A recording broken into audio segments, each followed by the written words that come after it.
This is a video response to SamiZaatari's video, Atheism Has No Morals.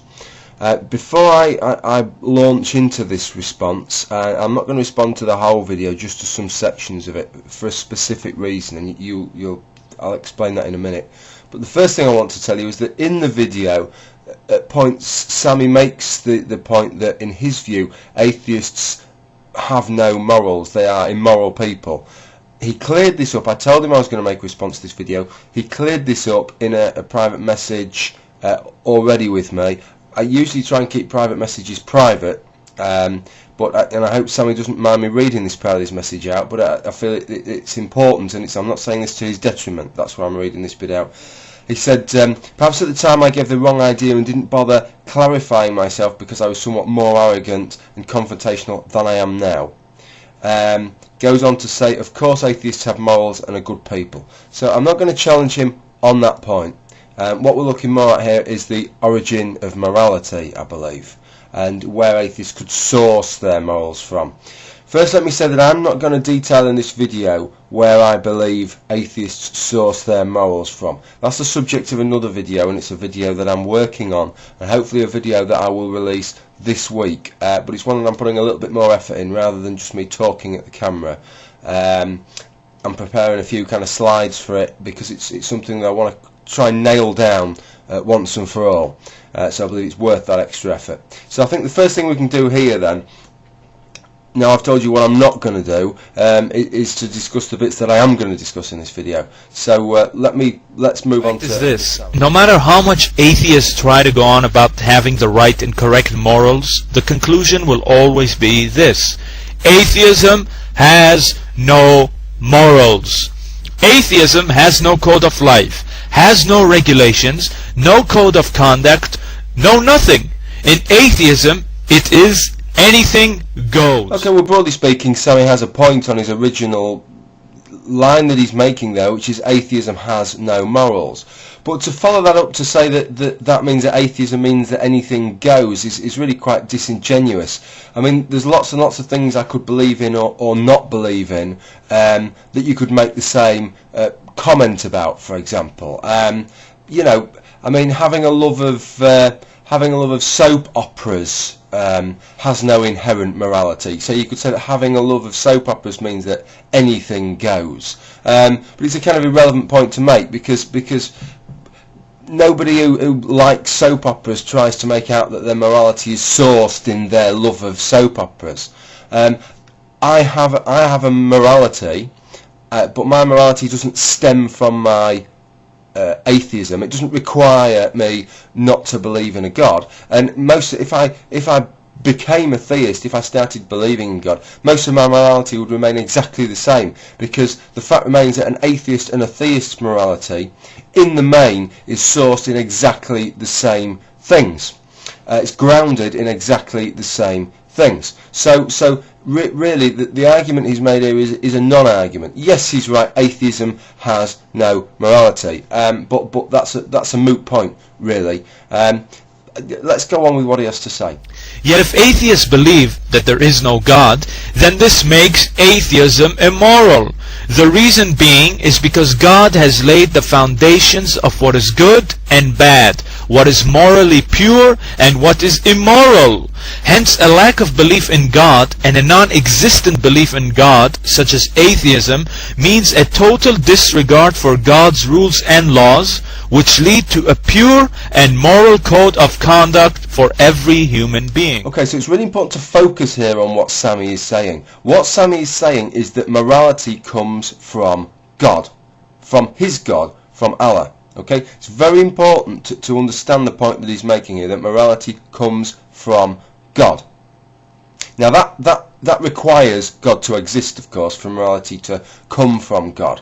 What Sami hasn't done, and this is slightly fuzzy, is that he hasn't defined how it comes from God. It can come from God in two ways. It can come from God by God telling us, or it could come from God by God imbuing us innately with a morality. Clearly he doesn't feel it's the latter, because otherwise we would all have the morality whether we believed in his God or not. He doesn't think that. No, he thinks that you've got to appreciate and endorse the word of God, the Quran to fully hold that morality. But just hold that point in mind, that what he's saying is it's all about God, his God, and God existing. It requires that for this to make sense. Now let's listen to the next bit. Let me give you an example.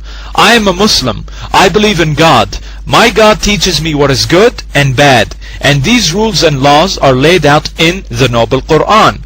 Hence, I derive my morals from God's rules and laws. Now let's say I'm an atheist. Since I have no God, I have no source for morals, etc. This is atheism. The same goes for a Christian, a Jew, etc. They all have a moral code which they get from their belief in God. A lack of belief in God will disregard the moral conducts and will lead to immorality. Okay, so tied up in this little section is a repeat of what he's already said, but giving you his specific religious example. And then the thinking gets very, very fuzzy indeed, and this is where I think Sami has tripped up. He talks about his religion, he talks about God himself has given him his morality via the Holy Quran. Okay, right, we can understand the logic to that even if we don't agree with it. He then talks about atheists, and he says, well, atheists don't have such a thing, so therefore they don't have this source of morality. Okay, I don't agree with him, but I can still see that it ties in. This is where it gets fuzzy, when he starts to talk about other religions, and he says Jews, Christians, etc. Well, if we're talking about etc., we're talking about non-Abrahamic religions as well, and he's talking about belief in God now. He's not talking about the existence of God.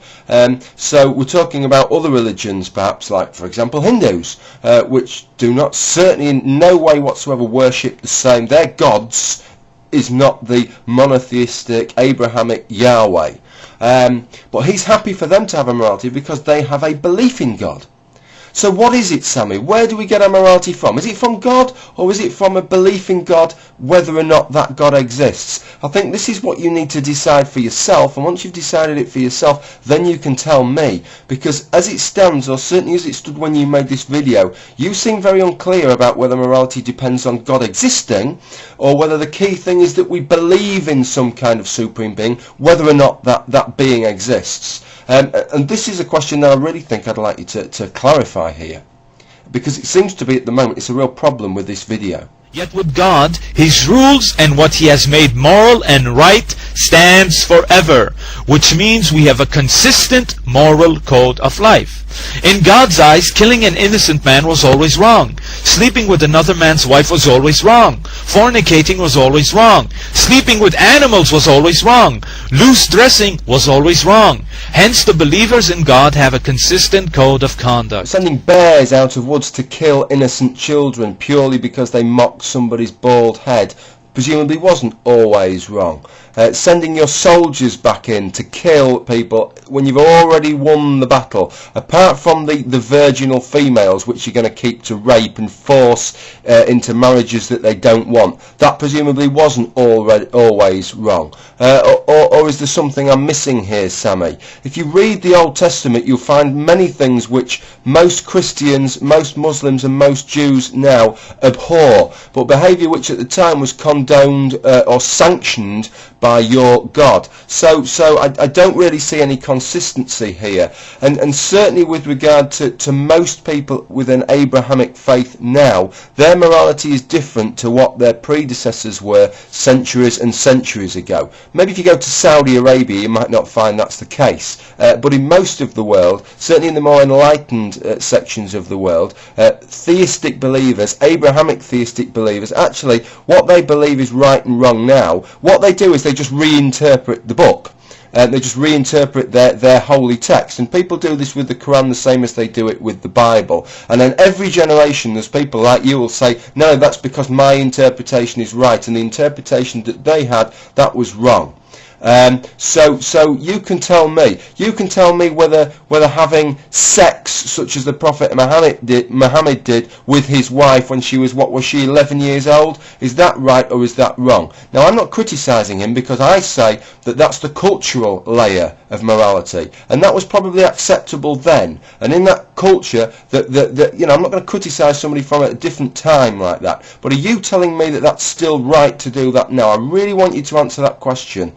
don't avoid that question. Are you saying that it's still morally right to have sexual intercourse when you're in your, was he in his 50s? When you're in your 50s to have sexual intercourse with an 11-year-old? Please answer that question and then tell me whether your morality, whether Islamic morality hasn't shifted over the years.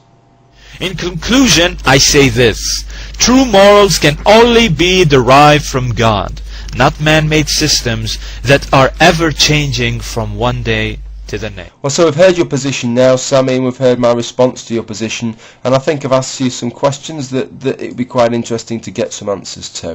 What I haven't done is furnish you with the responses to where I think our morality comes from.